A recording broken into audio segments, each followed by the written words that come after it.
Dios los bendiga, doctor. Muchas gracias. Gracias, obispo. Qué alegría es estar con ustedes esta noche.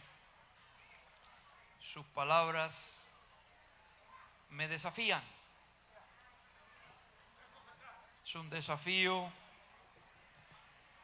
estar frente a ustedes en este día. Reciban saludos del supervisor general, el obispo Sam Clemens, quien ama este país como ustedes no se imaginan. Él quisiera estar aquí, pero les envía un gran saludo. Quiero saludar a mi esposa que nos está viendo a través de las redes. Ella no pudo venir, pero desde allá le saludamos. Dios te bendiga. I love you.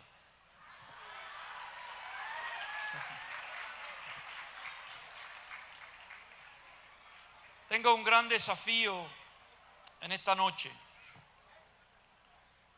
porque quiero compartir mi corazón con relación al tema que nos ocupa. Y quiero sugerir a la iglesia como una comunidad en respuesta a la situación mundial. Si usted piensa que la descomposición social, que la debacle que existe es un asunto de la República Dominicana, quiero decirle que esto es un asunto global. Esto está afectando a toda la humanidad. Pero yo pienso que esto no es sorpresa para Dios. Y que el arma más poderosa que Dios tiene para la expansión de su reino sobre la tierra se llama la iglesia. Y que Él mismo dijo: yo voy a edificar mi iglesia y las puertas del infierno no prevalecerán en contra de ella. La primera vez que la palabra iglesia se menciona en la Biblia es pronunciada por Jesús en su histórica declaración: yo edificaré mi iglesia. La palabra eclesía del griego ekkaleo se ha traducido al castellano como una asamblea formada por aquellos que fueron llamados. Quienes respondieran a dicho llamado formarían parte de una comunidad peculiar y muy diferente a lo que los grupos religiosos de la época conocían. Desde sus inicios, esta nueva comunidad fue llamada a suplir internamente las necesidades de todos sus miembros, fueran estas físicas, sociales, espirituales, psicológicas, relacionales o de cualquier orden. Este sermón tiene como objetivo proponer una pastoral integral en tiempos difíciles que mire a la iglesia autocrítica e introspectivamente como una comunidad en la misión, ya que el ser humano es un ente social espiritual muy complejo y multidimensional. La pastoral necesaria para ministrarle eficazmente deberá también ser multidimensional. El acercamiento ministerial simplista y escapista que hemos utilizado, especialmente dentro del contexto latinoamericano, se ha agotado y se ha vuelto obsoleto. se necesita urgentemente una revisión y nuevas lecturas a los fenómenos que ocurren en el seno de la iglesia del siglo XXI. Busquemos, pues, en la palabra de Dios conclusiones que nos ayuden a pensar teológicamente en la iglesia como una comunidad integral, sin falsas dicotomías entre lo espiritual y lo material o lo secular. Es en esa iglesia que el individuo debe encontrar respuestas a sus preguntas existenciales para sus dudas y sus inseguridades. La confraternidad o comunión, koinonía, fue una característica principal de la iglesia del primer siglo. En Hechos 2, Lucas nos muestra la dinámica existente entre los creyentes. Y perseveraban en la doctrina de los apóstoles, y en la comunión, y en el partimiento del pan, y en las oraciones. Y toda persona tenía temor, y muchas maravillas y señales eran hechas por los apóstoles. Y todos los que creían estaban juntos y tenían todas las cosas comunes, y vendían las posesiones y las haciendas y las repartían a todos como cada uno había menester, y perseverando unánimes cada día en el templo y partiendo el pan en las casas, comían juntos con alegría y sencillez de corazón, alabando a Dios y teniendo gracia con todo el pueblo. Y el Señor añadía cada día a la iglesia a los que habían de ser salvos. Los escritos bíblicos continúan registrando un interés particular en reforzar la enseñanza del cuidado mutuo del creyente en el seno de la iglesia, al punto que se estima que el 44% del contenido de las epístolas neotestamentarias tratan de cómo los cristianos deben tratarse unos a otros. Las cartas paulinas, por ejemplo, incluyen el término griego alelón, que se traduce al castellano como los unos a los otros. 59 veces se repite este término como un mandato específico, y el que más se repite es ámense los unos a otros. A través de un estudio exhaustivo de la palabra de Dios, el doctor David Ferguson identificó en la Biblia por lo menos 10 necesidades relacionales genuinas que experimentan los seres humanos. Todos los seres humanos necesitamos consuelo, atención, aceptación, apreciación, apoyo, ánimo, afección, respeto y seguridad. Y eso lo dice la ciencia de la psicología, pero lo encontramos primero en las páginas de la Biblia. El ser humano tiene que respetarse, el ser humano necesita consuelo, el ser humano necesita afirmación, no porque lo diga la psicología, sino porque Dios nos creó así. Por eso se les llaman necesidades relacionales. Ferguson sugiere que es importante identificar nuestras principales necesidades relacionales y las de quienes nos rodean, mayormente nuestros cónyuges, para trabajar intencionalmente en suplirlas. Se necesitan otros seres humanos que nos ministren. Dice uno de mis profesores que se necesita gente para enfermarse y se necesita gente también para sanarse. La gente enferma a uno, pero la gente también sana a uno. Más allá del canon bíblico, hay varias obras de los primeros siglos en que se puede evidenciar la seriedad con la cual la iglesia primitiva trató con el cuidado mutuo. Yo quiero que ustedes pongan atención a lo que escribían los historiadores del primer siglo. No eran cristianos.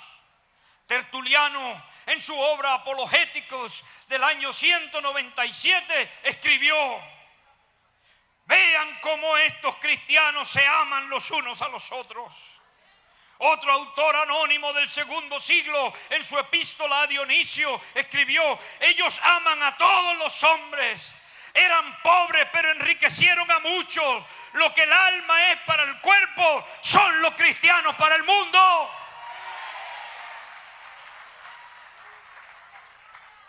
Los cristianos nunca hemos sido personas de odio. Los cristianos somos gente de amor.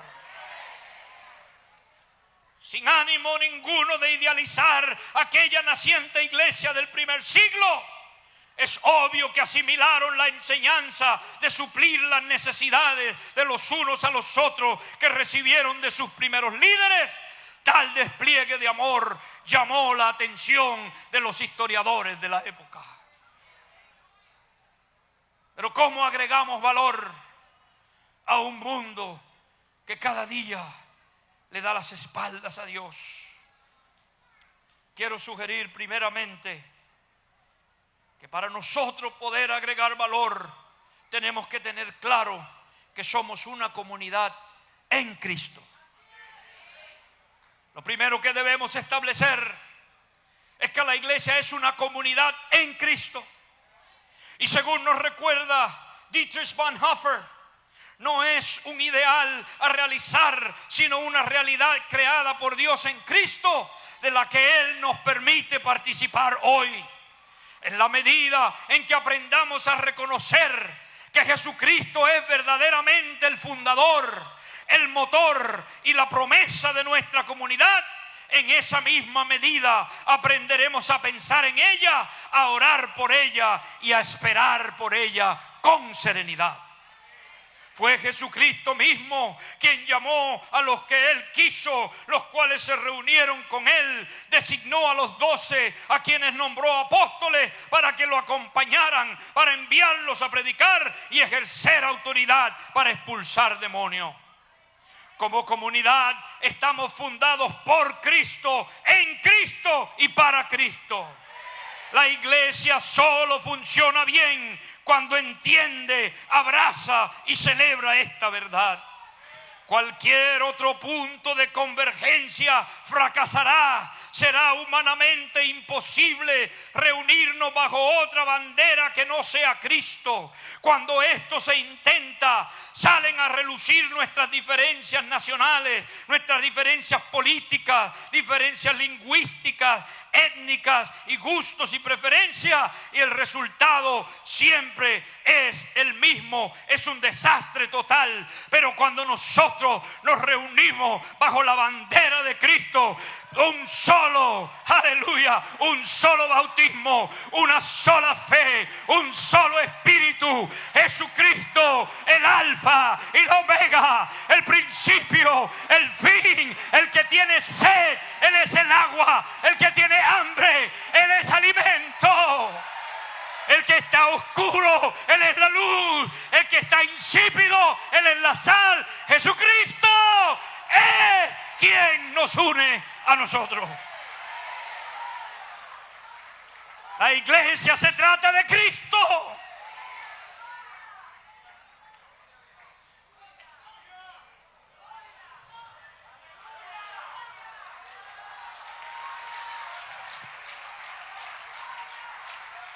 La iglesia puede dedicarse a muchas cosas, como dijo el obispo nacional en su primer sermón al abrir esta convención.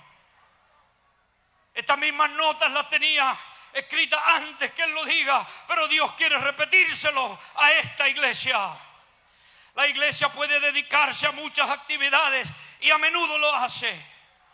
Podemos hacer bien, podemos alimentar a los pobres, asistir a los enfermos, proveer agua limpia, cuidar los océanos, plantar árboles, cuidar el planeta, erradicar enfermedades. Mientras que todas esas causas son buenas, ninguna de ellas nos convierte en iglesia, ya que otras entidades se dedican a estas nobles causas y algunas de ellas con gran éxito. Lo que diferencia a la iglesia es nuestra convergencia en Cristo. Pablo nos recuerda en Efesios, para que el Dios de nuestro Señor Jesucristo, el Padre de gloria, os dé espíritu de sabiduría y de revelación en el conocimiento de Él, alumbrando los ojos de vuestro entendimiento, para que sepáis cuál es la esperanza a que Él os ha llamado, y cuál la riqueza de la gloria de su herencia en los santos, y cuál la supereminente grandeza de su poder para con nosotros los que creemos, según la operación del poder de su fuerza, la cual operó en Cristo, resucitando de los muertos y sentándose a la diestra en los lugares celestiales, sobre todo principado y autoridad y poder y señorío, y sobre todo nombre que se nombra, no solo en este siglo, sino también en el venidero, y sometió todas las cosas bajo sus pies y lo dio por cabeza sobre todas las cosas a la iglesia,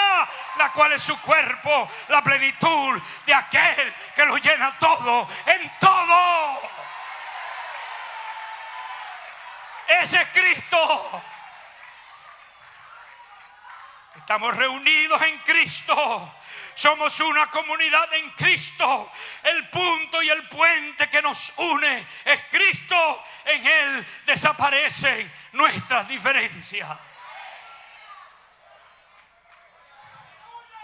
Lo decía magistralmente nuestro obispo.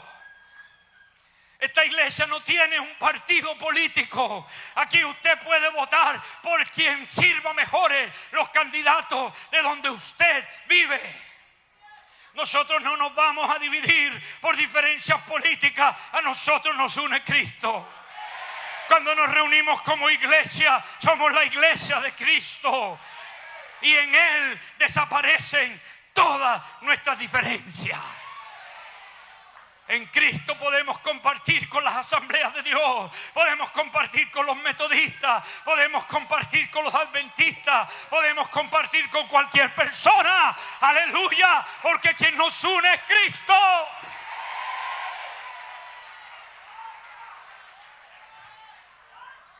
Para un mundo que pierde valor, les quiero sugerir una iglesia que esté clara. ¿Qué somos? Somos la comunidad de Cristo. Número 2, somos una comunidad terapéutica. En su libro Una iglesia emocionalmente sana, el pastor Peter Scazzero plantea que la iglesia debe ser un lugar donde todo creyente se puede ser vulnerable. Luego de una experiencia desastrosa en su propio matrimonio, mientras servía como el pastor principal, Scazzero descubrió el poder de la debilidad y de la vulnerabilidad. Hoy Scazzero modela un estilo de liderazgo en la iglesia Nueva Vida a través del quebrantamiento y de la vulnerabilidad. A los miembros se les recuerda a menudo: aquí no hay héroes cristianos, aquí solo hay personas. A los líderes de adoración y ministerios pequeños se les alienta a contar sus propias historias de debilidad, de lucha, de quebrantamiento mientras están ministrando.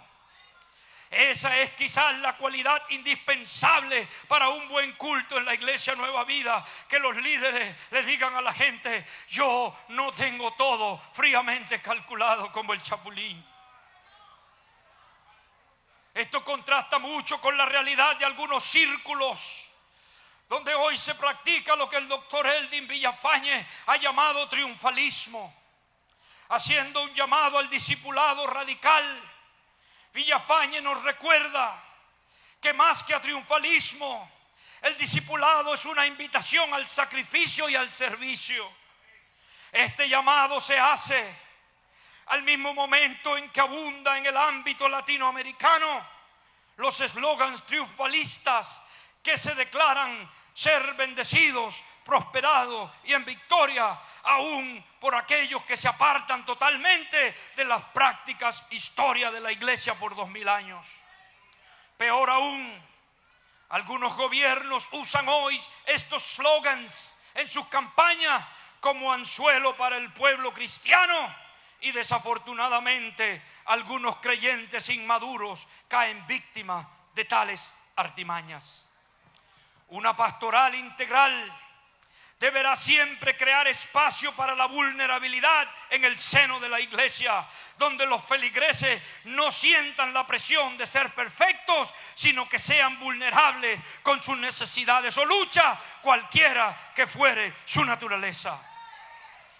Dadas las condiciones correctas, una iglesia saludable ofrecerá siempre una comunidad terapéutica donde sus miembros puedan encontrar las fuerzas necesarias para enfrentar las peripecias de la vida sin inhibiciones, en un clima de aceptación y hermandad, sin tener que utilizar máscaras.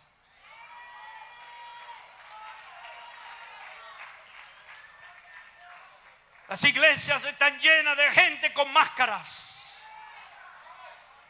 Gente que se visten de cristiano evangélico el domingo, que se ponen ropa de iglesia y de lunes a viernes se ponen otra ropa. Gente que quiere aparentar una cosa.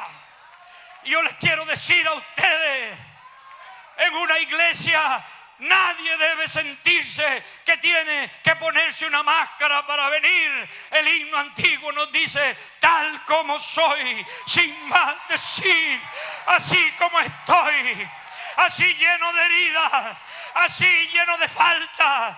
Oh, Dios no ha terminado conmigo todavía. Estoy en la rueda del alfarero. Él me está dando la forma que Él quiere. Y cuando Él termine conmigo,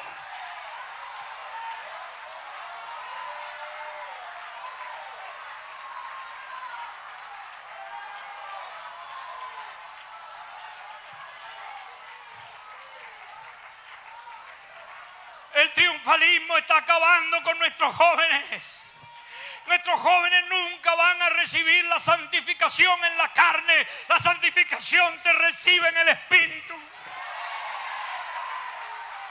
Nuestros jóvenes nunca van a ser llenos del Espíritu Santo en la carne. Van a ser bautizados en el Espíritu. Un día aquel que comenzó en nosotros la buena obra, de seguro que la perfeccionará para el día de Jesucristo. Vamos a quitarnos las máscaras. Ninguno de nosotros es tan santo como quisiéramos que el otro que está al lado pensara.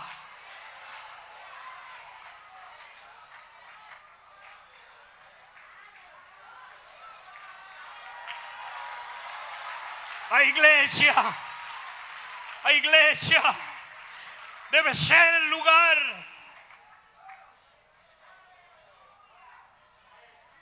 lo pensé 1.000.000 de veces para decirlo y lo voy a decir: el mejor lugar para pecar es en la iglesia.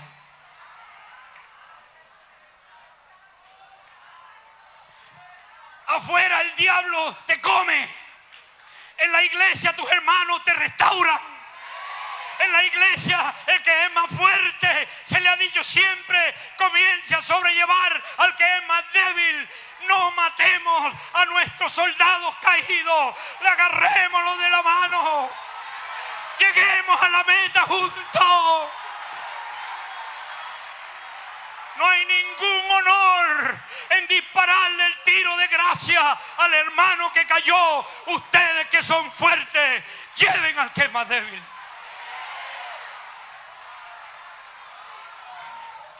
Pero para eso la iglesia tiene que ser una comunidad terapéutica.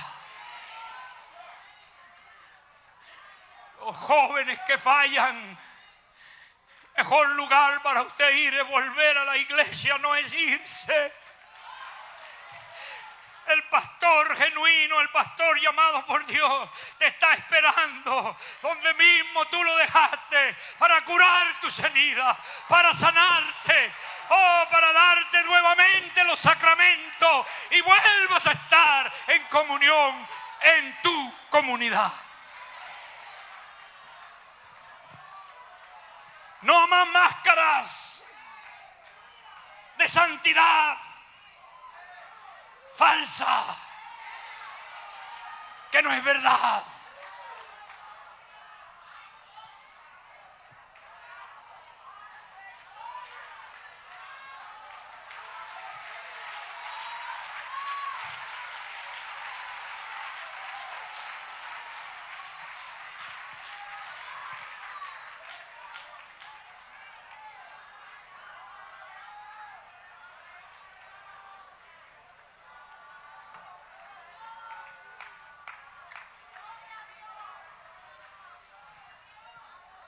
En esa teología deberá tener lugar especial el cuidado por los pobres. Porque Jesús se preocupó tanto, Jesús habló tanto de los pobres y de los inmigrantes. Usted no se imagina cuánto habló. Sus dilemas, la lucha por la justicia social en el sentido teológico del Shalom. En estos temas, nuestras iglesias de Dios de la profecía, la mayoría de ellas están en los sectores marginados de nuestro país. Tienen una posición privilegiada porque están ubicadas donde está el pobre, el que más nos necesita. Villafañe también nos reta en cuanto a una pastoral integral en el contexto hispano, diciendo: si la iglesia pentecostal hispana debe servir fielmente a su propia comunidad hispana y aún más allá, si quiere perdurar como una presencia auténtica y relevante en los barrios, si quiere sobreponerse a los elementos negativos del ascenso social, entonces deberá verse a sí misma no solo como la comunidad del Espíritu en el mundo, sino más bien como la comunidad del Espíritu para el mundo, aunque no del mundo. Yo no sé si usted entendió eso. En definitiva, una señal de la promesa y presencia del proyecto histórico del Espíritu Santo, que es el reino de Dios aquí en la tierra. Pero quizás la mejor receta para que la iglesia opere como una comunidad terapéutica se encuentra en la declaración de misión que hizo Jesús al tomar el rollo aquel día y decir: el Espíritu del Señor está sobre mí, por cuanto me ha ungido para dar buenas nuevas a los pobres, me ha enviado a sanar los quebrantados de corazón, a pregonar libertad a los cautivos y vista a los ciegos, a poner en libertad a los oprimidos, a predicar el año agradable del Señor. Luego de lo cual aseguró haber cumplido su ministerio en todas esas dimensiones del drama humano. La pastoral de Jesús nos deja un excelente modelo a seguir. Quiera Dios que esta convención pueda hoy decir con honestidad, mirar a su comunidad y decir, como dijo el maestro: hoy se ha cumplido esta escritura delante de vosotros. Número 3, agregamos valor siendo una comunidad carismática. Con su conocida autocrítica al estado de la iglesia, Martín Lutero propuso el sacerdocio universal de todos los creyentes. Se entiende por este postulado que todos los creyentes, clérigos y laicos, tienen algo que aportar, algún don o alguna gracia. La metáfora paulina del cuerpo, el apóstol Pablo se dirige a los corintios diciendo: ahora bien, hay diversidad de dones, pero el Espíritu es el mismo. Hay diversidad de ministerio, pero el Señor es el mismo. Y hay diversidad de operaciones, pero Dios, que hace todas las cosas, en todos es el mismo. Pedro, por último, exhorta a una iglesia que pasa por un momento muy difícil, que recuerden su identidad, su sentido de pertenencia y su propósito. Mas vosotros sois linaje escogido, real sacerdocio, nación santa, pueblo adquirido por Dios, para que anunciéis las virtudes de aquel que os llamó de las tinieblas a su luz admirable. La iglesia como comunidad carismática debe buscar diligentemente la incorporación de todos sus miembros al ministerio para el cual Dios lo llamó y lo diseñó. La tasa de desempleo ideal en la iglesia debe ser 0. Nadie debe estar desempleado en la iglesia. Todo el mundo debe tener un ministerio.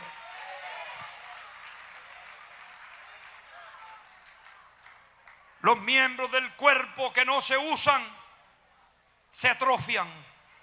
Los miembros de la iglesia que no se incorporan al ministerio para el cual Dios lo llamó, aparte de ser un desperdicio por el cual tendremos que dar cuenta a Dios, no están cumpliendo con el propósito por el cual fueron diseñados por Dios.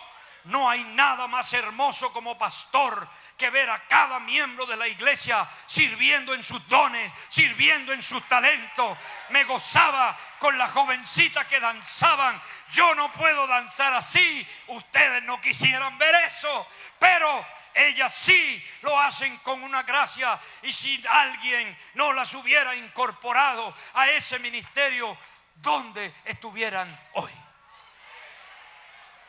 Hay que crear espacio para nuevos ministerios. Hay que hacer espacio para los jóvenes. Hay que hacer espacio intencional, obsesionadamente. El trabajo de cada pastor es buscar quién nos va a reemplazar cuando nosotros ya nos vayamos.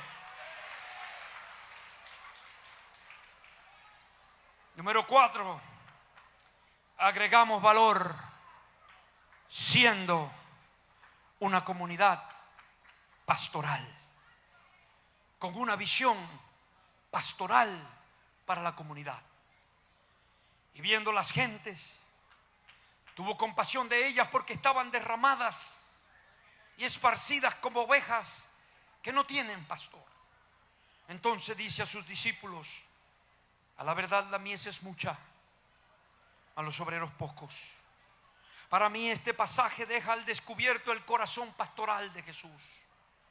¿Cuándo fue la última vez que no pudimos seguir manejando nuestro vehículo y se nos partió el corazón por alguna escena que vimos en algún barrio? Eso me pasó a mí en algún país de Centroamérica. A medianoche paró la persona que me andaba manejando ese día. Paramos en un semáforo a medianoche y una de las niñas más lindas que yo he visto en mi vida estaba allí a las 12 de la noche pidiendo, mendigando, a expensas de que ahí pueda ser raptada o violada o que alguien le haga algún daño. Una niña pequeñita, hermosa. Mi corazón se partió. Yo no pude seguir, tuve que comenzar a llorar luego de darle algunos dólares a ella. Yo solo me imaginé mis hijos, hoy mi nieto. No pude seguir manejando. ¿Cuándo fue la última vez que nuestro corazón se partió por el drogadicto que va a la puerta de la iglesia, por la prostituta que anda vendiendo su cuerpo? Oh, ¿cuándo fue la última vez que no pudimos terminar de ver el noticiero porque la noticia nos hizo vomitar, porque no pudimos? El mundo necesita la iglesia.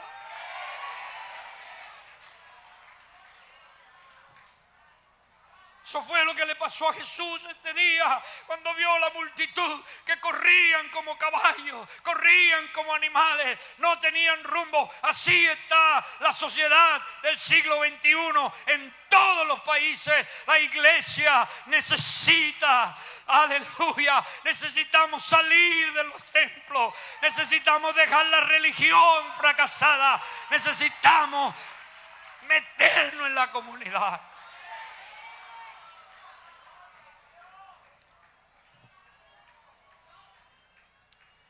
A veces conocemos mejor las calles de Jerusalén que las calles de nuestro barrio. El doctor Samuel Pagán dice que a él no le interesa mucho saber de las calles de oro, porque allí Dios todo lo tiene bajo control. Le interesa más lo que pasa en las calles de Los Minas, de Las Cañitas, de Gualey. donde nuestros jóvenes mueren a diario por la violencia que nos arropa. A veces estamos más interesados en conocer el texto griego o hebreo que el idioma que habla el pueblo, particularmente los jóvenes. Yo quiero confesarles, yo no entiendo el lenguaje que hablan los jóvenes hoy. Hoy aprendí muchísimas palabras aquí que no sabía. La mejor exégesis que puede hacer un pastor es irse a caminar por las calles de su barrio, y ese barrio va a alimentar tu sermón, va a alimentar lo que tú haces, va a alimentar tu canción, va a alimentar tu liturgia, va a alimentar tu compasión, y te vas a convertir en un pastor. Basta de ejecutivos del púlpito, basta de burocracia, basta de sacos y corbatas. La iglesia necesita pastores.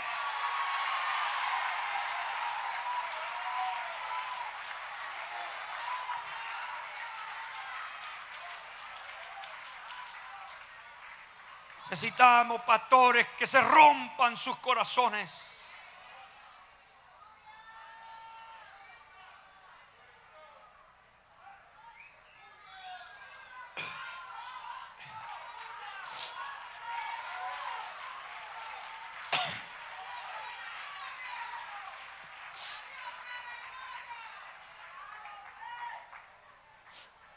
Esa era la introducción, ahora voy a predicar.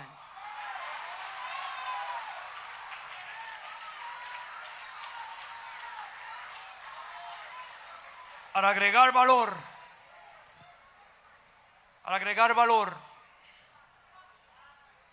necesitamos estar claros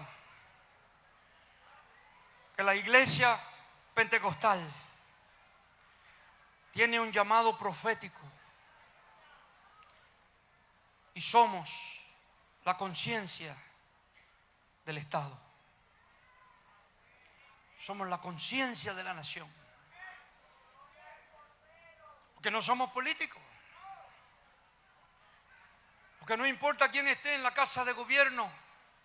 En Estados Unidos yo digo, no importa quién esté en la Casa Blanca, lo que importa es quién esté en el trono blanco. A mí no me importa. Igual es lo mismo todo, yo tengo que levantarme el lunes a trabajar. Pero nosotros tenemos un deber profético.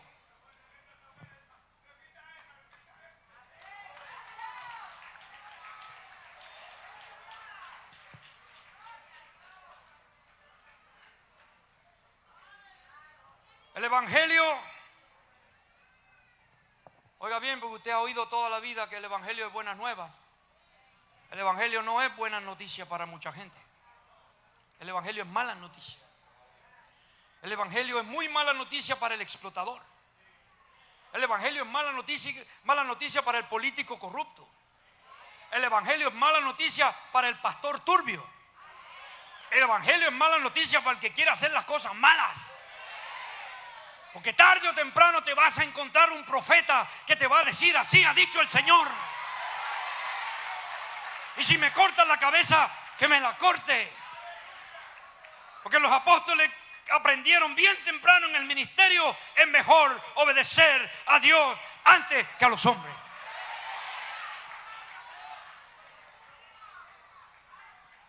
El concepto que más repiten los profetas del Antiguo Testamento es: vuélvanse a Dios.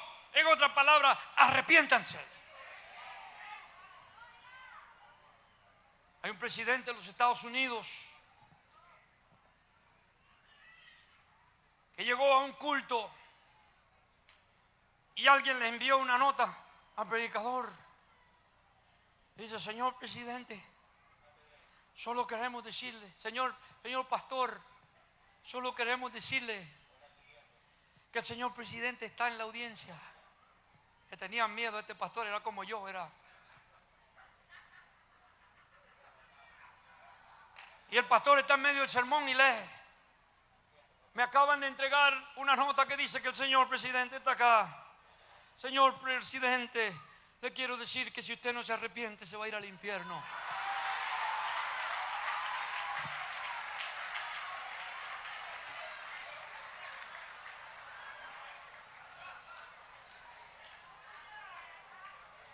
En las últimas décadas,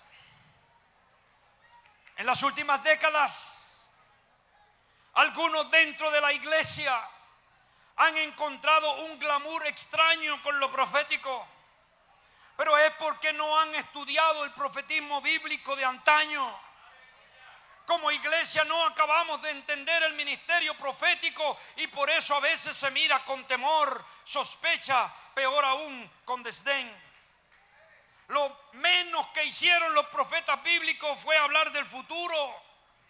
La referencia a eventos futuristas es muy mínima en los libros proféticos del canon.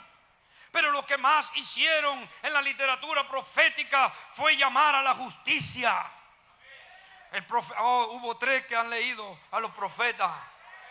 El profeta bíblico plantea las expectativas de Dios para el hombre y la mujer y le explica con claridad diáfana cuál es la ética social que Dios espera de su pueblo. Ya se te ha dicho lo que es bueno, ya te ha dicho lo que de ti espera el Señor: practicar la justicia, amar misericordia y humillarte ante tu Dios. La iglesia como comunidad profética tiene el ineludible deber, y me temo que frecuentemente nos estamos quedando cortos en esta dimensión de nuestro llamado. La iglesia tiene una voz profética que solo ella puede ejercer. Por ello no deberá comprometer su postura profética con ningún sector político o gobierno de turno, ya que la historia nos enseña que cada vez que hemos errado en esta área, el precio a pagar ha sido muy alto y muchos jamás tuvieron la oportunidad de redimirse. En esta convención les quiero animar a caminar como es digno de nuestra vocación y a que jamás negociemos por un plato de lenteja putrefacto y efímero la voz profética que se nos ha sido otorgada. Ejerzamos con integridad y verticalidad este deber de decir a quien nos toque: así dice el Señor, prescindiendo de cuáles sean las consecuencias. No siempre vamos a ser populares. No siempre vamos a poder seguir siendo miembros de algunas asociaciones. En algún momento tendremos que caminar solitariamente el camino de la integridad y el camino de la verdad. Y eso está bien, porque al fin y al cabo solo tendremos que darle cuenta a Dios. Solo la iglesia puede hacer eso. La iglesia es de Dios y solo a Él debemos lealtad. Ese es el legado de aquella iglesia del primer siglo que tanto estudiamos, que no fue perfecta ni mucho menos, pero que tuvo claro en momentos determinantes quién era su Señor y quién era su Salvador. Fue Él mismo quien les dijo y les enseñó a dar a César lo que es de César y a Dios lo que es de Dios. Pero no siempre los poderes, porque hay gente que cree que a mí me gusta tirarle al gobierno, no. Es solo cuando hacen las cosas mal. Cuando hacen las cosas bien, nosotros vamos a estar con ellos. Oh, hubo 3 que dijeron amén. Yo he trabajado con algunos gobiernos. No siempre los poderes serán estructuras de opresión. A veces podremos trabajar con ellos. De hecho, a veces la iglesia ha sido buscada como el mejor aliado para llegar a algunas comunidades. Porque ellos saben que nosotros nos robamos.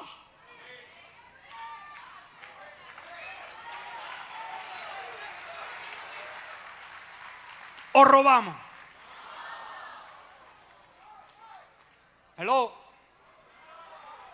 Ellos saben que si a un pastor le dan 1,000 pesos para una familia, esos 1,000 pesos van a llegar íntegros. La iglesia es el mejor aliado que el Estado puede tener para que los fondos lleguen a la gente que lo necesita. Porque aquí hay gente seria. Aquí hay gente lavada por la sangre de Jesús, que no se van a quedar con un centavo de nadie y serán los mejores ciudadanos de la República Dominicana.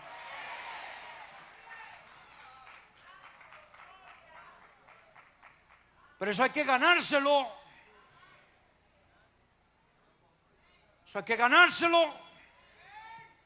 Cuando yo voy a la casa de gobierno, cuando voy a la Casa Blanca, lo primero que les digo, no necesito nada de ustedes, no quiero nada. Usted me necesita a mí. Nosotros somos la sal. Nosotros somos la luz.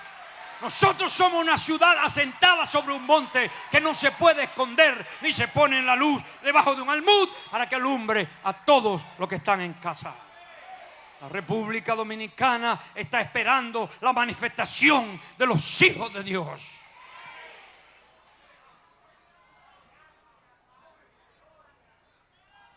Pero tenemos que ser una comunidad profética. Una de las cosas que debemos corregir, y aquí quiero que me pongan atención, una de las cosas que debemos corregir es que a veces hemos sido conocidos más por lo que condenamos que por aquellas cosas que valoramos. Como comunidad profética, eso es un error. Debemos denunciar, pero también debemos enunciar. Esto es plantear con claridad lo que creemos. Creo que ha llegado el tiempo en que la iglesia sea conocida más por sus enunciados que por sus denuncias. Aquí hay gente inteligente. Aquí hay gente, aquí hay doctores, abogados, ingenieros, arquitectos que pueden escribir proyectos de leyes. Entonces, nadie me creyó. Pero a nosotros nadie nos va a respetar como fuerza hasta que nosotros no comencemos a traer propuestas serias, alternativas a la sociedad dominicana que tanto lo necesita. Si no creemos el aborto, entonces, ¿qué solución traemos a la mesa?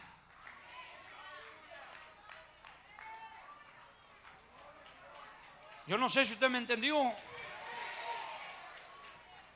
La Suprema Corte de Justicia en los Estados Unidos acaba de revertir una ley federal. Y las iglesias evangélicas están contentas, pero no están proponiendo qué van a hacer con esas muchachas que quedan embarazadas sin desear el embarazo. La iglesia está llamada a recoger esa muchacha con un corazón pastoral. Tenemos que traer propuestas. La iglesia no es muerte, la iglesia es vida, la iglesia es vida. Vengan a mí y tendrán vida abundante, dice el Señor. No podemos estar diciendo que creemos que el medio ambiente debe ser cuidado y la iglesia no está haciendo nada. Nosotros tenemos. Los cristianos no pueden tirar basura en la calle.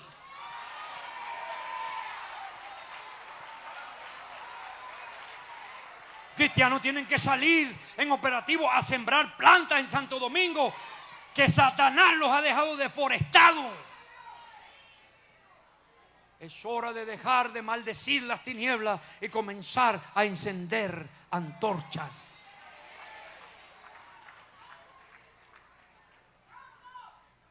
Si estamos en contra de algo, debemos traer a la mesa aquellos valores del reino con los que vamos a reemplazar aquellos valores del reino de las tinieblas que queremos desplazar. Pero tenemos que hacerlo inteligentemente, porque aquí hay gente inteligente. La palabra de Dios nos dice que los hijos de Isaacar conocían los tiempos. El tema de esta convención es porque conocemos los tiempos. Pero sigue diciendo, sabían lo que Israel tenía que hacer. Tenían un plan estratégico. Y sus hermanos le seguían, tenían liderazgo. Tres cosas. Necesitamos más hijos de Isaacar para funcionar como una comunidad profética que no solo condene, sino que proponga planes de acción para la nación. Ya llegué al final. Agregamos valor cuando somos una comunidad escatológica.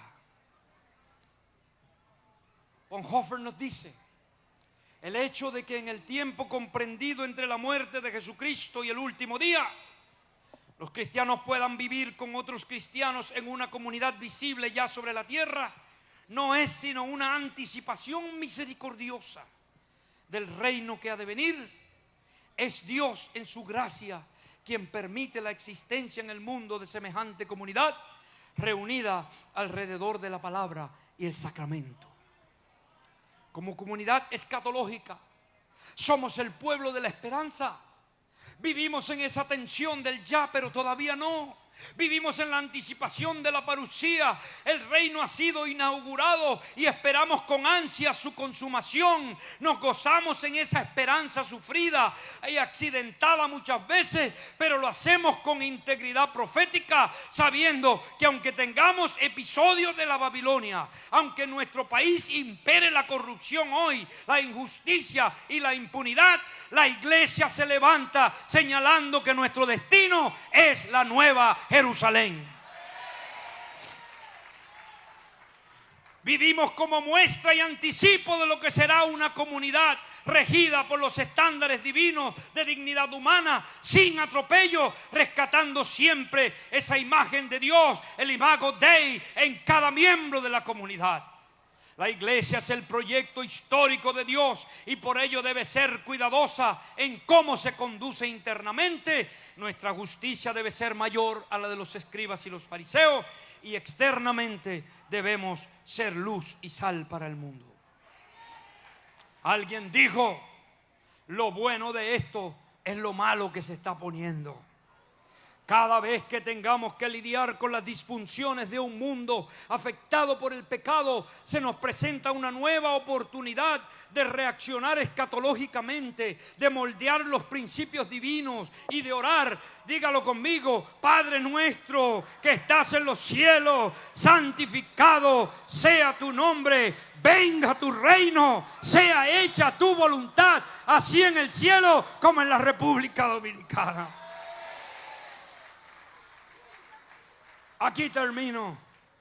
El trabajo del profeta fue mover al pueblo del juicio y la desesperación a la esperanza. Eso es lo que hace Juan en Apocalipsis. El último capítulo de Apocalipsis, capítulo 22. Después me mostró un río limpio. Oh, no se preocupe por el río Sama. Viene un río limpio de agua de vida, resplandeciente como cristal, que fluía del trono de Dios y del Cordero. En medio de la calle de la ciudad y uno y otro lado del río estaba ¿quién? El árbol de la vida. Ese árbol se presentó en Génesis, se perdió y ahora vuelve a salir en Apocalipsis, que produce 12 frutos, dando cada mes su fruto, y las hojas del árbol eran para sanidad de las naciones, y no habrá más maldición. El trono de Dios y el Cordero estará en ella, sus siervos lo servirán, verán su rostro y su nombre estará en su frente. No me preocupa el sello de la bestia, me preocupa que el nombre del Cordero esté en la frente de cada uno de nosotros. Allí no habrá más noche y no tienen necesidad de luz, de lámpara, ni de luz del sol, porque Dios el Señor los ilumina y reinarán por los siglos de los siglos. Versículo 7, vengo pronto, bienaventurado el que guarda la palabra de la profecía de este libro. Yo, Juan, soy el que oyó y vio estas cosas. Después que las nubes, que yo las hube oído y visto, me postré a los pies del ángel. Y el ángel me dijo: mira, no, párate, yo soy igual que tú. Verso 10, y me dijo: no selles la palabra de la profecía de este libro, porque el tiempo está cerca. Diga conmigo: el tiempo está cerca. Oh, pero aquí yo termino. El que es injusto, sea injusto todavía. Algunos de la sociedad nos van a seguir, otros no nos van a seguir, pero a la iglesia solo tiene una opción: cada vez sea más justa. El que es impuro sea impuro, el que es justo practique toda la justicia todavía, y el que es santo santifíquese más todavía. vengo pronto, mi galardón conmigo para recompensar a cada uno según haya sido su obra. Yo soy el alfa y el omega, el principio y el fin, el último. Bienaventurado, póngase de pie, lea conmigo. Bienaventurados los que lavan sus ropas para tener derecho al árbol de la vida y para entrar por las puertas de la ciudad. Pero los perros estarán afuera, y los hechiceros, los fornicarios, los homicidas, los idólatras y todo aquel que ama la mentira. Yo, Jesús, he enviado mi ángel para daros testimonio de esas cosas en las iglesias. Yo soy la raíz y el linaje de David, la estrella resplandeciente de la mañana, el espíritu y la esposa, la iglesia de Dios de la profecía en la República Dominicana dice: ven, dice: ven, dice: ven, Señor. Aleluya, aleluya, aleluya, aleluya, aleluya, aleluya, aleluya, aleluya, aleluya. Ah, ven, Señor. Ven, Señor. Ven, Señor. El que da testimonio de estas cosas dice: ciertamente vengo en breve. Las últimas palabras de la Biblia, el Señor nos asegura. No importa cómo esto se ponga aquí, el Cordero vence al final y usted vence con el Cordero. Dios le bendiga.